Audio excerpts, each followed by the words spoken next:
Përshëndetje të gjithëve,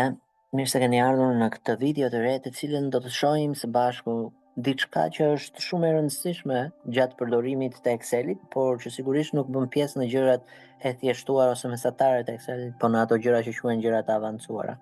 Dhe një nga pyetjet më të rëndësishme që mund të vijë ndërsa punon me Excel, sidomos me të dhënat, është si mund unë të krijoj një funksion personal, dhe ne do shohim se si të krijojmë një funksion për të gjetur pikërisht në çfarë tremujori jemi. Tremujorët janë tremujori parë që quhet qenjish, tremujori i dytë që quhet çdysh, tremujori i tretë që tresh dhe tremujori i katërt që quhet që katër, dhe këto tremujor sigurisht i përkasin muajve përkatës janar-shkurt-mars deri në dhjetor sipas 3 muajve. Dhe normalisht nuk ka një funksion në Excel, të paktën në Excelet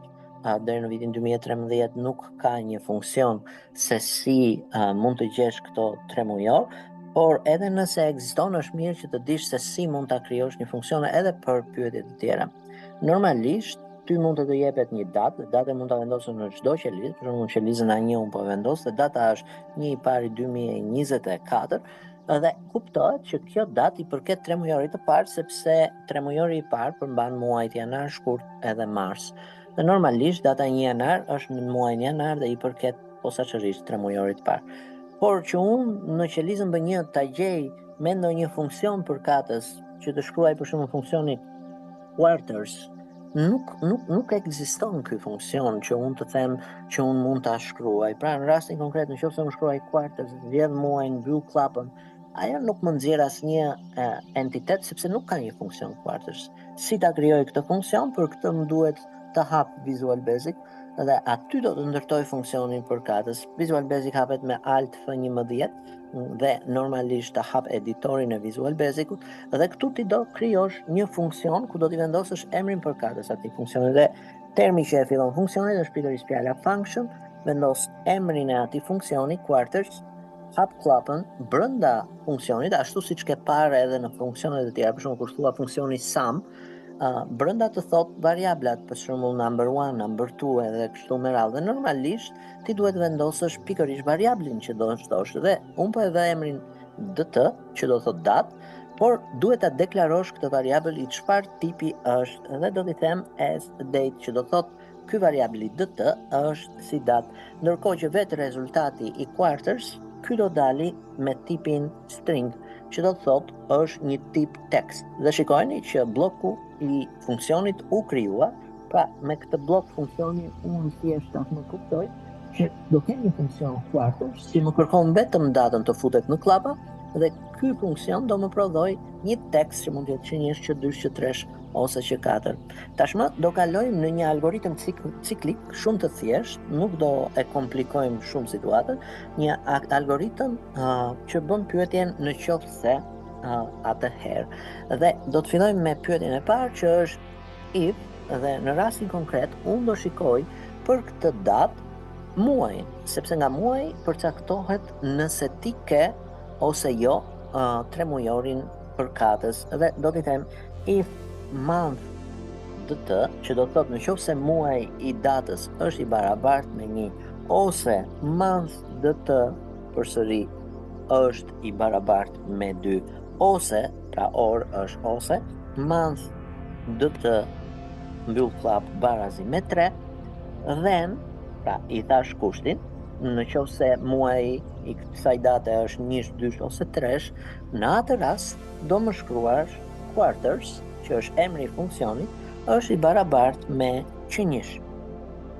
Në të kundërt, në qoftë se muajt janë datat e tjera, për shembull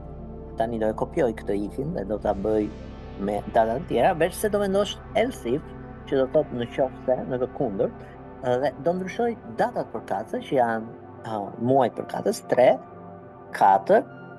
më thal 4 që i bie prilli, 5 që i bie maj dhe 6 që i bie qershori, dhe në këtë rast quartersi do ishte Q2. Pastaj normalisht do ta vazhdoja edhe për Q3-shin të njëjtin logjik ciklike, veç se do kontrolloja nëse muaji është 7, 8 ose 9, dhe e fundit që do ishte else pa if në rastin konkret sepse nuk do kem shkurt, quarters që është funksioni im, do të ishte i barabartë me që 4, ndërkohë që se kemi korrigjuar këtë që është që 2 e bëjmë që 3. Dhe shikoni që kemi mbyllur tashmë, i japim endit e mbyllim ciklin për katës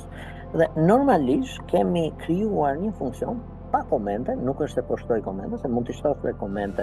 edhe të japësh detaje edhe për ata që e shohin. Kam krijuar funksionin quarters dhe tani, në qoftë se shkoj në Excelin tim, pasi e kam krijuar këtë funksion që mund ta ruaj patjetër,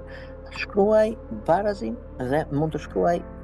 quarters dhe shikoni që del në listën e funksioneve të mia, funksioni që kam krijuar, dhe them quarters, hap klap, zgjedh datën për katëse, mbyll klap dhe shikoni që ajo nxjerr në rastin konkret pikërisht rezultatin që njeh, por në qoftë se ti e ke për shembull datën 8/9/2013 që i bie të jetë gusht, shikoni që shkon që 3 dhe në këtë trajt, kudo që ti ta kesh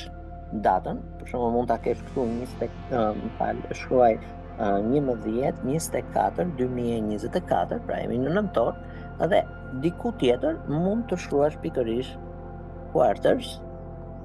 Funksionon si të gjitha funksionet e tjera, pavarësisht se është funksion i krijuar nga ty, dhe ajo do të japi se çfarë tremujori i përket. Sigurisht që kjo video do ju ndihmoj shumë, sepse ky është një funksion, por si ky mund të krijoni me qindra funksione që mund të integroni brenda Excelit për t'ju thjeshtuar punën juve në çdo Excel, dhe s'të duhet të shkruash formula nga e para, sepse mund të bëhet edhe me formulë kjo patjetër, i fellsi është